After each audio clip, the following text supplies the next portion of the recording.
urban areas are not what they're projected as being. They're not concrete jungles at all. They're green jungles. This is my particular bit of green jungle. This is Wolverhampton. I'm sure anybody who's never been there will have a very aggressive, kind of hostile image of Wolverhampton. Concrete and tarmac. Tarmac actually was invented in Wolverhampton, so I suppose it's reasonable enough. But actually, like so many of our urban landscapes, it's an urban forest. It's an urban forest that has lots of glades in it, and the glades are the gardens and the parks.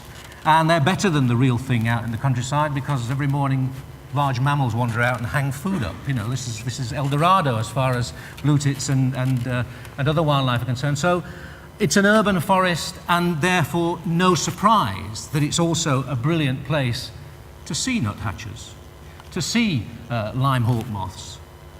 It's because it's a wildlife habitat like any other, and in fact much better than many others. So we're not pushing water uphill here. We're actually dealing with a marketing opportunity which is unsung to a large extent, or has been until recently, but which is actually brilliantly well placed for accessibility, but also for the kind of qualities that we want to convey to people. So actually, we've got a brilliant resource in this country because of the maturity. The problem is that resource is under threat because we're not making the connection. This is the road at the end of my street.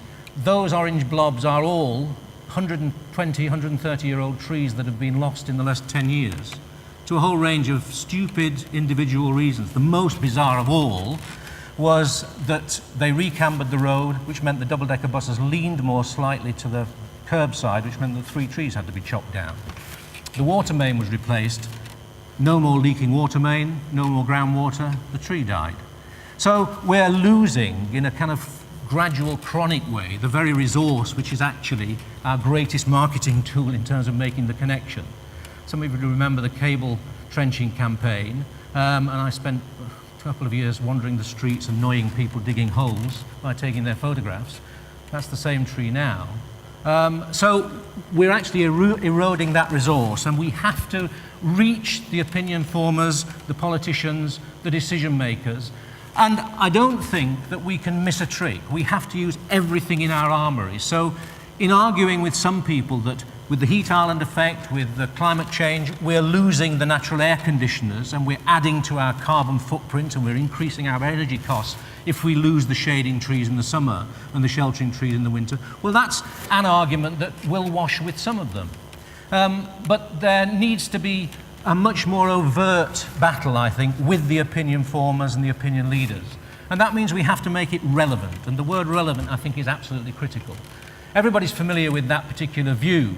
And it's very difficult to argue to the politicians in Westminster that the trees are really important, because they look around, they see St. James's Park, and they say, well, what's the problem? So Lovejoy, as a landscape architecture practice, produced a rather useful graphic which showed what their place would look like without any trees. And I defy anybody, any councillor, faced with that kind of impact, to not recognise that it's the loss of things which is at least as important as raising the budgets to add to the resource. At the moment, in urban Britain, we have, I would argue, a fantastic existing legacy. We will lose it unless we win the argument for its relevance. That's an even more compelling argument, I think, that image, for getting to grips with the business of stormwater management. I think even they might recognise that this is an issue they need to get to grips with. But the challenge there is to actually do the joined-up stuff. And that's kind of my closing theme, that somehow we have to get the people in the heart of urban Britain to recognise that a division between urban and rural is a nonsense. That flood problem and everybody else's flood problem generally doesn't happen in their street. It happens somewhere else. It may be the Tesco's car park that's just been built 3 blocks away that's flooding their living room. It's more likely in many cases to be the hill farmers 50 miles away that are actually driving the rainwater off the hills and down into the bottleneck stream riverside settlements. The economics are compelling, so it's extraordinary that we're still not winning the argument, which says these people are suffering and we have some solutions that lie in our wiser use of biodiversity, our better use of natural systems. There's still a huge drive to just pour more concrete into the bottleneck. or build a bigger plug hole. That's essentially what we're spending hundreds of millions of pounds a year on. What we have to somehow do is find ways of communicating the connection between the inner city and those wider environmental issues. And one of the places that I've been struggling to do that for the last 5 or 6 years is Bath. This is the river through Bath, and it ought to be possible to have quite a sophisticated conversation about water resource management in a city called Bath. They've been celebrating water in that city for thousands of years, famously for 2,000 years, the Roman baths and all the rest of it. If you go around the corner from Pulteney Weir, that's the river through Bath. It's one of the ugliest rivers in Christendom. It's sheet-piled and concreted all the way through the city, and as a consequence, it's backed onto by multi-storey car parks and hideous buildings of one kind or another. And it should be absolutely the natural heart of the city. And why is it like that? It's because it's a bottleneck being engineered to death in order to deal with the flood risk. The real issue for Bath's flood risk actually lies 50 miles away, out in the Cotswolds, out in the Mendips. So how can you get city councillors who will immediately say, well, that's a problem for West Wiltshire, our boundary is just upstream, to actually see that there has to be a different way, and that working with nature in that broader landscape can bring real benefits for an urban city like Bath. Not just in terms of flood defence, but if you can make that outer landscape more water retentive, then you can actually secure the drinking water supply through the summer when there several millions of extra mouths arrive to drink in the city.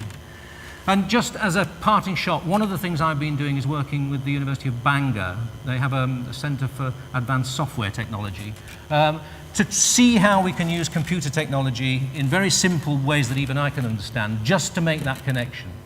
So sitting people in the middle of Bath who have the opportunity to make changes and showing them, with the use of Google Earth particularly, where their problem arises is, I think, the kind of way in which we need to try and make things work differently and in a more joined up way. So this is just one final shot of a piece of graphics which almost instantly meant that the councillors of Bath got it. For the first time, after years of conversations about this, they finally realised that they were there sitting in an urban bottleneck. For all kinds of geological reasons it's a bottleneck, and that unless they got to grips with the biodiversity and the land management 50 miles away, they would always be pouring concrete and building higher walls. And that would mean that their city would always be denied access to a natural, beautiful river at its heart. Thanks very much.